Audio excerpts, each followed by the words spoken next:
నమస్తే.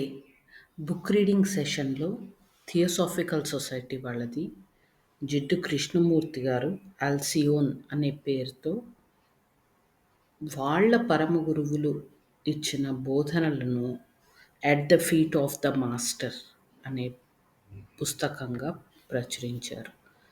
చిన్న పుస్తకం చాలా అద్భుతంగా ఉంటుంది. మీరు కూడా తెప్పించుకొని చదవండి. స్పిరిచువల్ పాత్‌లో ఉన్న వాళ్ళకి ఎవరికైనా స్పిరిచువల్ పాత్ అనే కాదు, అసలు జీవితంలో ఎలా ముందుకి ప్రోగ్రెస్ అవ్వాలి అన్న విషయాలు ఎన్నో ఇందులో చెప్తారు. మెయిన్‌గా స్పిరిచువల్ పాత్‌లో వెళ్ళాలి అనుకునే వాళ్ళు ఎలాంటి క్వాలిఫికేషన్స్ ఉండాలి వాళ్ళకి. క్వాలిఫికేషన్స్ అంటే చదువు, డబ్బు అది కాదు. ఒక సాధకుడికి ఉండాల్సిన లక్షణాలేమిటి అన్నది చెప్తున్నారు. అందులో మొదటిది డిస్క్రిమినేషన్, విచక్షణ. దాంట్లో నెక్స్ట్ పాయింట్ మాట్లాడుకుంటున్నాము. ఇప్పటివరకు ఏం చెప్పారు? విచక్షణ అంటే ఫస్ట్ ఏముండాలి? ఏది మంచి, ఏది చెడు, ఏది రైట్, ఏది రాంగ్ తెలుసుకొని ఉండాలి. Irrespective of religion, caste, language ఏవి సంబంధం లేదు స్పిరిచువల్ యాస్పిరెంట్‌కి. ఏది మంచిదో దాని వైపు ఉండాలి. ఏది చెడుదో అది ఎంత చక్కగా ఉన్నా సరే దాన్ని వదిలిపెట్టాలి. మాస్టర్ గారి వైపు, మాస్టర్ అంటే ఇక్కడ గురువు అని అర్థం. గురువు వైపు ఉండాలి అని అనుకోవడమే కావాలి. ఎందుకంటే భగవంతుడు ప్రతి ఒక్కళ్ళకి ఒక ప్లాన్ ఏర్పాటు చేశాడు. మన progress, spiritual progress, evolution, divine plan ఉంటుంది. ఆ డివైన్ ప్లాన్ ఏంటో మనం తెలుసుకుని దాని ప్రకారం మన యాక్షన్స్ ఉంటే that means we have knowledge and we are on the God side అని అంటారు. అంటే మనం భగవంతుడి వైపు ఉన్నాము అని అర్థం. Between right and wrong, it should not be difficult to choose. For those who wish to follow the master have already decided to take the right at all costs. మంచి చెడుల్లో మనం ఎంచుకోవడం పెద్ద కష్టమైన పని అవ్వదు. ఎందుకంటే ఎప్పుడైతే మనం గురువుని ఫాలో అవ్వాలి, భగవంతుడి వైపు ఉండాలి అని అనుకుంటామో ఆటోమేటిక్‌గా మంచినే ఫాలో అవుతాము అని నిశ్చయించుకున్నట్లు అర్థం. అయితే ఇక్కడ చాలా మంచి వాలిడ్ పాయింట్ చెప్తున్నారు పరమ గురువులు.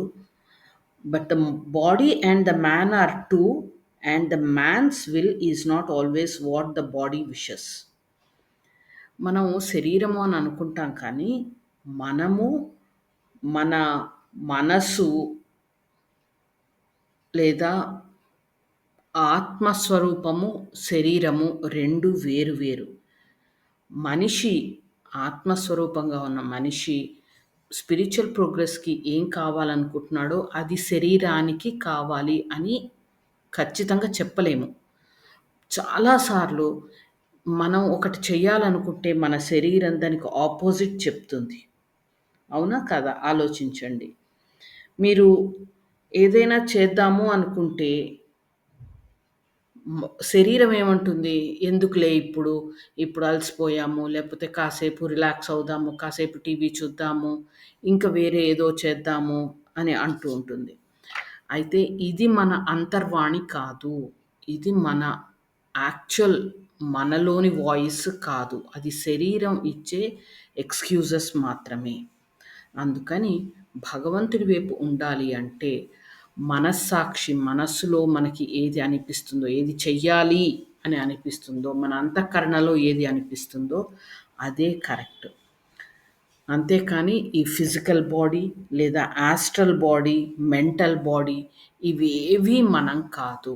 వీటన్నిటికి అతీతమైన ఆత్మస్వరూపులము. మనం ఫర్ ఎగ్జాంపుల్ ఒక పని ఉంది చెయ్యాలి అంటే ఫిజికల్ బాడీ ఏమంటుంది?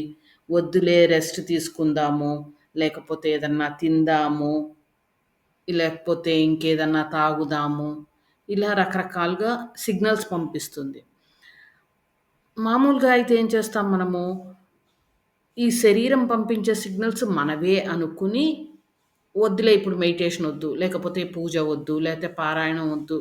ఇది మనం ఆకలేస్తోంది కదా! లేకపోతే రెస్ట్ అంటోంది కదా! అని అది చెప్పినట్లు వింటాం. కానీ పరమ గురువులు ఏం చెప్తున్నారంటే, స్పిరిచువల్ పాత్‌లో నిజంగా వెళ్ళాలి అనుకునే వ్యక్తి సాధకుడు శరీరాన్ని కంట్రోల్ చేయాలి. చెప్పాలి ఇదొక ఆపర్చునిటీ, నీకు కావాల్సింది కాదు.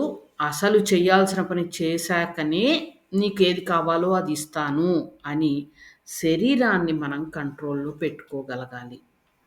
అలా ప్రాక్టీస్ చేస్తూ ఉంటేనే శరీరం మనం చెప్పిన మాట వింటుంది. లేకపోతే 100కి 99 మంది మనం ఏం చేస్తామంటే అందరము శరీరం చెప్పినట్లు వింటూ ఉంటాం.